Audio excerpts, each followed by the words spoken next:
नमस्कार किसान साथियों, मैं Shyam Sharma son of farmer आप सभी का फिर से एक बार अपने नई वीडियो में स्वागत करता हूं।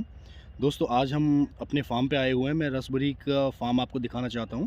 बहुत सारे फार्मर्स के क्वेश्चंस होते हैं, बहुत सारे मतलब वो इन्फॉर्मेशन लेना चाहते हैं। तो आज इस वीडियो के माध्यम से मैं आपको कंप्लीट इन्फॉर्मेशन देने वाला हूं। तो वीडियो को अंत तक अवश्य देखें। अगर आपने हमारा चैनल सब्सक्राइब नहीं किया तो हमारे चैनल को सब्सक्राइब करें और बेल आइकन अवश्य दबाएँ। जैसा कि देख रहे हैं आप मेरे हाथ में, बहुत सारे किसान कहते हैं कि हमारे यहाँ नॉर्मल उग आती है, ये हमारे खेतों में निकल आती हैं वैसे ही। देखिए, मैं फ्रूट दिखा रहा हूँ आपको। क्या आपके खेत में जो उगने वाली रसबेरी है, क्या उसका फ्रूट का कलर ऐसा होता है? क्या आपके यहाँ उगने वाले रसबेरी का साइज़ यही होता है? नहीं दोस्तों, वो देसी रसबेरी होती हैं जो कहीं पे भी उग आती हैं, लेकिन ये हाइब्रिड वैरायटी की होती है। ये कौशल वैरायटी, इसको स्पेशल कौशल वैरायटी बोलते हैं। एक और आती है डिस्को वैरायटी, जो कि थोड़ा-सा इसका फ्रूट का साइज़ आप देख रहे हैं गोल होता है, लेकिन डिस्को जो वैरायटी होती है उसका फ्रूट का साइज़ थोड़ा-सा लंबा होता है, लेकिन कलर सेम रहता है, फ्रूट का साइज़ का डिफरेंस होता है केवल। और टेस्ट टेस्ट में दोनों सेम होती हैं लगभग, केवल फ्रूट के साइज़ का फ़र्क होता है। तो ये जो कौशल वैरायटी आपको दिखाई दे रही है, इसका प्रोडक्शन काफ़ी अच्छा होता है, इसलिए हम लोग इसको प्रेफ़र करते हैं। देख सकते हैं, आपको दिखाई दे रहा होगा। क्या इस तरीके के आपके जो खेतों में उग आती है, क्या इस तरीके के फल आते हैं उस पे? नहीं, देख सकते हैं। ये कंप्लीटली हाइब्रिड वैरायटी है और आपको दिखाई दे रही होगी मेरे हाथों में। खाने पे इसका टेस्ट खट्टा-मीठा होता है, अच्छा लगता है। इससे इसमें विटामिन सी होता है, विटामिन ए होता है, जो कि आपकी आँखों के लिए काफ़ी अच्छा होता है। देख सकते हैं। देखिए,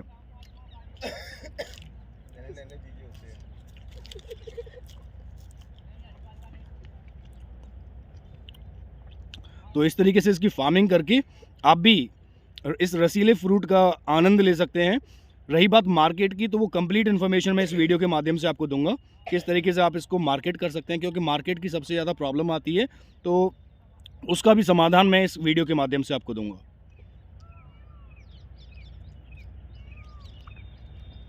तो दोस्तों, जैसा कि आप देख रहे हैं, लेबर लगी हुई है, तुड़ाई का काम चल रहा है फार्म पे। और इस तरीके से तुड़ाई होती है इसकी। सबसे ज़्यादा जो खर्चा होता है वो लेबर का होता है। वो तुड़ाई करके देखिए यहाँ पे इकट्ठे कर दिए गए हैं और यहाँ पे छटाई का काम चल रहा है। यानी कि इसमें जो भी ख़राब फ्रूट आएगा उसको निकाल दिया जाता है, क्योंकि ख़राब फ्रूट अगर पैक कर दिया जाता है तो रेट में काफ़ी डिफरेंस आ जाता है, इसलिए क्वालिटी के साथ हम कोई कॉम्प्रोमाइज़ नहीं करते हैं। तो देख सकते हैं इस तरीके से छटाई का भी काम चल रहा है, उधर तुड़ाई का भी काम चल रहा है और साथ में पैकिंग का भी काम चल रहा है। देख सकते हैं आप, साथ में पैकिंग भी हो रही है। तो इस तरीके से ये जो ब्राउन कलर के जो कवर दिखाई दे रहे हैं, इस तरीके की रसबेरी पकी हुई होती है। देखिए, मैं खोल के दिखाता हूँ, देख सकते हैं आप। तो इस तरीके से देखिए, साथ ही साथ पैकिंग का भी काम चल रहा है। तो ये पैक होकर के हमारा जो नियरेस्ट मार्केट रहता है, वो या तो आगरा या फिर दिल्ली, ये 2 मार्केट हमारे आसपास रहते हैं, तो हम वहाँ पे इसको निकाल देते हैं। तो जिस तरीके से आप देख रहे हैं, पैकिंग करके ये पूरा सामान निकलता है और काफ़ी अच्छी डिमांड रहती है, पूर्ति भी नहीं हो पाती इसकी, क्योंकि ये सीज़नल फ्रूट है, इसलिए इसकी डिमांड काफ़ी अच्छी रहती है और इसकी पूर्ति भी नहीं हो पाती है, रेट भी काफ़ी अच्छा रहता है। तो देखिए, ये फार्म है, इस तरीके से आपको फल लगे हुए दिखाई दे रहे होंगे। इसमें जो ब्राउन कलर के कवर में जो दिखाई दे रहे हैं, ये पके हुए रसबेरी हैं और जो हरे कलर के कवर में जो दिखाई दे रहे हैं, वो आपकी कच्ची रसबेरी है। तो मैं चलिए खोल के दिखाता हूँ आपको। देखिए, सामने दिख रहा है, ये ब्राउन कलर का है, ये पकी हुई रसबेरी है। देखिए, मैं खोल के दिखाता हूँ आपको। देख सकते हैं अंदर से कितना नारंगी और पीले कलर का जो दिख रहा है, ये पका हुआ है। और जो ग्रीन कलर में जो कवर है, हरे कलर में, उसके अंदर हरी रसबेरी निकलती है, जो खाने के योग्य नहीं होती है। तो रसबेरी की खेती करके आजकल किसान अच्छा मुनाफा कमा सकते हैं। पारंपरिक खेती छोड़ करके अगर आप रसबेरी की खेती की तरफ अगर अपना रुख करते हैं, तो अच्छा मुनाफा कमा सकते हैं, क्योंकि पारंपरिक खेती कर करके किसान परेशान है और उसको कोई फ़ायदा नहीं मिल रहा है। तो इस तरीके से अगर आप इसकी खेती करते हैं रसबेरी की, तो एक अच्छा मुनाफा ले सकते हैं, क्योंकि आजकल आप सभी लोगों ने देखा होगा कि स्ट्रॉबेरी की तरफ किसानों का रुख काफ़ी ज़्यादा हुआ है।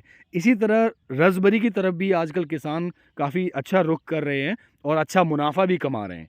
तो देख सकते हैं, इसमें जो मेन देखभाल होती है वो खरपतवार की होती है। तो जैसा कि आप दिखाई दे रहा है, हल्का-फुल्का खरपतवार भी लगा हुआ है इसमें, क्योंकि इस बार निराई-गुड़ाई का काम ढंग से और टाइम से नहीं हो पाया था।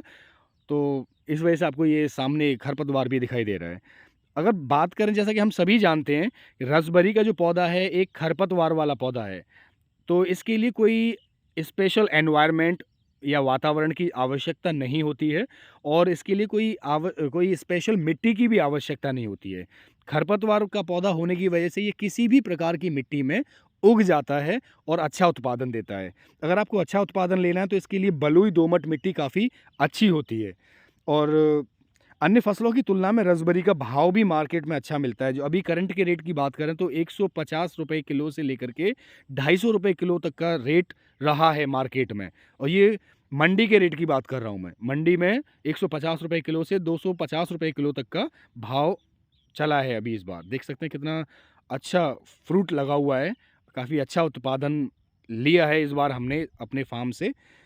और अगर इसके साथ में आप कोई अन्य फसल भी करना चाहते हैं तो अन्य फसल भी कर सकते हैं। जैसे कि सह फसल के रूप में आप इसमें पत्ता गोभी लगा सकते हैं, फूल गोभी लगा सकते हैं, सौंफ, बैंगन, टमाटर, मिर्च, धनिया ऐसी फसल कर सकते हैं जो कि रसबेरी के पौधे की में फल लगने से पहले पहले कट जाएं। यानी कि इसको रसबेरी लगने से पहले पहले वो फसल ख़त्म हो जाए, ऐसी फसल हम कर सकते हैं। देखिए मैं खोल के दिखाता हूँ, अंदर से काफ़ी ये गोल्डन कलर का निकलता है। देखिए देख सकते हैं आप, ये पकी हुई रसबेरी है, ये पहचान है इसकी। और जो हरे कलर में जो दिखाई दे रही हैं वो कच्चे हैं, तो इसलिए कच्चे फल न खाएं। देख सकते हैं।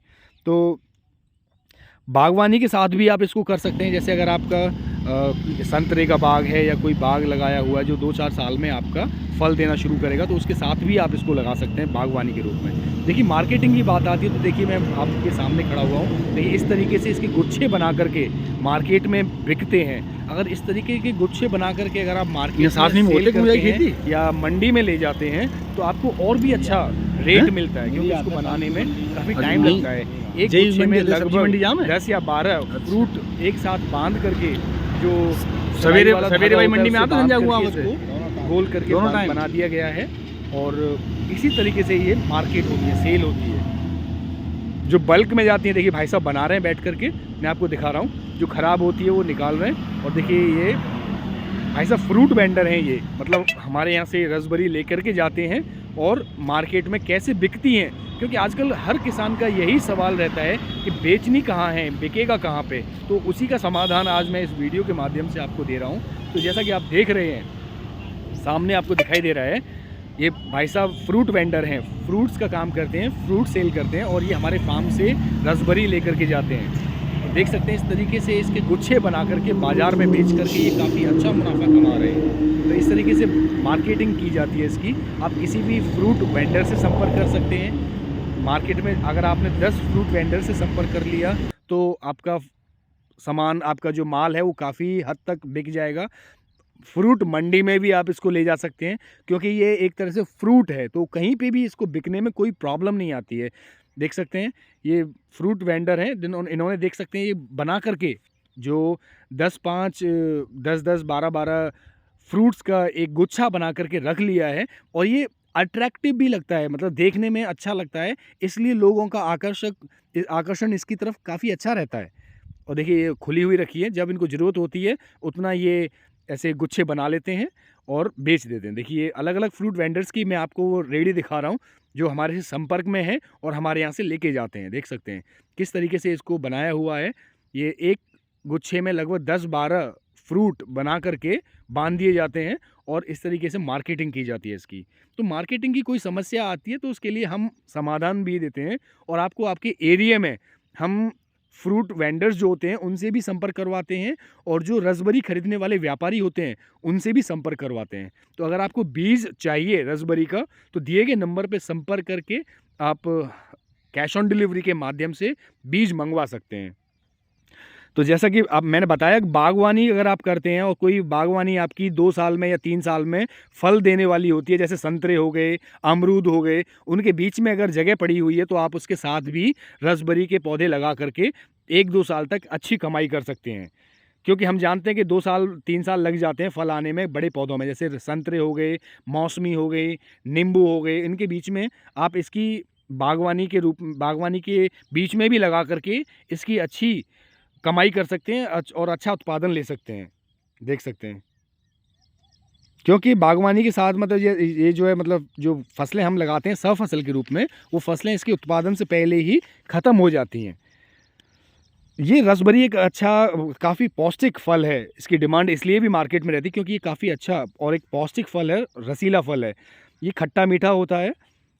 इसको जगह-जगह पे अलग-अलग नाम से जाना जाता है। कहीं पे इसको रसबेरी बोलते हैं, कहीं पे इसको मकोई बोलते हैं, कहीं पे इसको चिरपौटी बोलते हैं, कहीं पे इसको कैप गूसबेरी के नाम से भी जानते हैं, कहीं पे इसको परपोटनी भी बोलते हैं। तो इसके अलग-अलग नाम से इसको अलग-अलग एरिया में जाना जाता है। इसका जो रियल में जो वानस्पतिक नाम है, वो ये इसका नाम है साइलेसिस। इसका नाम फिसैलिस पेरुवियाना, फिसैलिस पेरुवियाना इसका नाम है। वानस्पतिक नाम जो है इसका फिसैलिस पेरुवियाना। इसके अंदर protein, vitamin C, vitamin A, vitamin B प्रचुर मात्रा में पाया जाता है, जो कि आपकी आँखों के लिए काफ़ी अच्छा होता है और लिवर के लिए भी काफ़ी अच्छा होता है। कैंसर के रोगियों के लिए तो ये बहुत ही अच्छा एक वरदान के रूप में होता है। रसबेरी में कैरोटीन नामक एक एंटीऑक्सीडेंट पाया जाता है, जो कि शरीर में रोग प्रतिरोधक क्षमता को बढ़ाता है, जिससे आपके शरीर में कोई रोग वगैरह न लगे। उसके लिए एंटीऑक्सीडेंट पाया जाता है प्रचुर मात्रा में। इसमें इसके साथ-साथ कैल्शियम, फास्फोरस, आयरन, मैग्नीशियम और इसमें फॉलिक एसिड भी पाया जाता है प्रचुर मात्रा में। अगर आप जैसे रसबेरी खाते हैं तो आपके चेहरे की झुर्रियाँ वो भी कम हो जाती हैं। चेहरे की झुर्रियाँ अगर कम करनी है तो आपको रसबेरी प्रचुर मात्रा में खानी चाहिए। और अगर चेहरे पे दाग धब्बे होते हैं, दाग धब्बे वो भी ख़त्म हो जाते हैं। इससे पाचन शक्ति अच्छी बनती है, पित्त अच्छा रहता है। पीलिया, अगर आपको प्रॉब्लम है पीलिया की, तो वो भी सही हो जाती है। लीवर में कोई इन्फेक्शन है तो वो भी सही हो जाता है।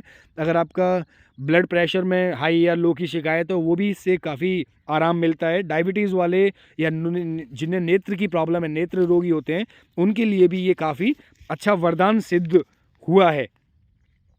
और जिन लेडीज़ों को जो मासिक धर्म आता है, वो अगर अनियमित रहता है, उनके लिए तो ये मान के चलिए काफ़ी अच्छा रहता है। इनकी जो पत्तियाँ होती हैं, पौधे की जो पत्तियाँ होती हैं, उसका काढ़ा बना करके अगर पी लें, वो औरतें जिनको मासिक धर्म टाइम से नहीं आता है, उनके लिए काफ़ी अच्छा, बहुत ही फ़ायदेमंद होता है।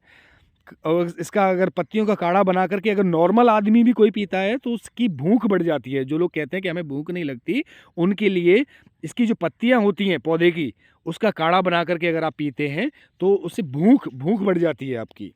तो कि ये एक तरह से मेडिसिनल प्लांट की भी बोल सकते हैं इसको। ये एक तरीके से आयुर्वेदिक और औषधीय प्लांट भी है एक तरीके से। तो पत्तियों का लेप अगर आप करते हैं, जैसे किसी को सफ़ेद दाग हो जाता है या गठियाबाई के मरीज़ होते हैं, अगर वो उसका पत्तियों का लेप अगर करते हैं, तो उसमें भी काफ़ी फ़ायदा पहुंचता है। जिन लोगों को सांस की बीमारी है या शुगर की प्रॉब्लम है या लिवर में सूजन है, उनके लिए भी रसबेरी का पौधा काफ़ी वरदान सिद्ध हुआ है और काफ़ी फ़ायदा मिला है इसमें। और इसमें रसबेरी में एक पॉलीफॉलिक कैरेटिनॉइड्स नाम का एसिड पाया जाता है, जो कि कैंसर के रोगियों के लिए काफ़ी फ़ायदेमंद होता है और कैंसर से लड़ने में मदद करता है। अगर कोई गर्भवती महिला या स्तनपान कराने वाली महिला इसको खाती है, तो उससे पहले इसको डॉक्टर की सलाह अवश्य लेनी चाहिए। अपने आप इसको ना करें। चलिए मैं अब फसल के बारे में बताता हूँ। देख सकते हैं आप यहाँ पे पैकिंग का काम किस तरीके से चल रहा है। पैकिंग हो चुकी है। ये 20-20 केजी के कार्टून्स हैं, पैक होकर के रखे हुए हैं और ये मार्केट में निकलने के लिए तैयार हो चुके हैं, देख सकते हैं। तो अगर बात करें, तो ये सबसे पहले इसकी पौध तैयार की जाती है। अगर आपको बीज चाहिए, जैसा कि मैं आपको ऑलरेडी बता चुका हूँ, बीज चाहिए तो आप हमें दिए गए नंबर पे संपर्क करके कैश ऑन डिलीवरी के माध्यम से बीज मंगवा सकते हैं। और आपको किसी भी तरह की टेक्निकल हेल्प चाहिए, तो आप हमें कभी भी किसी भी समय दिए गए नंबर पे संपर्क कर सकते हैं। तो इसको पहले पौध बनाई जाती है, पौध तैयार की जाती है और इसका जो सही समय रहता है, वो जून और जुलाई का समय होता है नर्सरी बनाने का। अगर टेम्परेचर की बात करें, तो टेम्परेचर 15 डिग्री सेंटीग्रेड से 25 डिग्री सेंटीग्रेड तक का जो टेम्परेचर रहता है, वो काफ़ी अच्छा रहता है इसके लिए। रसबेरी का पौधा लगभग 1.5 फीट से 3 फीट ऊंचा रहता है और 2 फीट की तरह 2 फीट की चौड़ाई में चारों तरफ फैल जाता है। इस तरीके से ये पौधा इसका रहता है। ये झाड़ी के आकार का होता है और प्रति एकड़ में लगभग 30 से 50 क्विंटल तक पैदावार होती है। 1 एकड़ की बात करें तो 30 क्विंटल से लेकर के 50 क्विंटल तक की पैदावार ली जा सकती है। तो सामान्य तापमान पर 4 से 5 दिनों तक खराब नहीं होती है। इसको आप स्टोर करके भी रख सकते हैं और नॉर्मल टेम्परेचर पे 4-5 दिनों तक अच्छी तरह से रखी जा सकती है।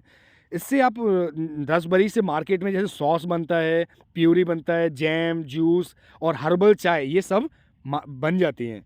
देख सकते हैं किस तरीके से फ्रूट वेंडर्स इसको रख करके अच्छा मुनाफा कमा रहे हैं। तो अगर बीज की बात करें तो 1 एकड़ में लगभग 300 ग्राम से 500 ग्राम बीज लगता है, क्योंकि इसका जो जर्मिनेशन परसेंटेज रहता है वो लगभग 50% रहता है। तो इसलिए 500 ग्राम बीज 1 एकड़ के लिए काफ़ी सफिशिएंट रहता है। और अगर इसकी बात करें तो इसको मेड़ बना करके इसका उत्पादन करना चाहिए। 20 से 25 सेंटीमीटर ऊंची मेड़ बनाकर आप इसको कर सकते हैं। जैसे आलू की मेड़ बनाते हैं उस तरीके से मेड़ बना करके इसको लगा सकते हैं, और मल्चिंग के तरीके से भी आप इसको लगा सकते हैं। पौधे से पौधे की दूरी आपकी जो रहनी चाहिए वो 2 फीट होनी चाहिए। Thanks for watching Son of Farmer. Please stay connected for next video.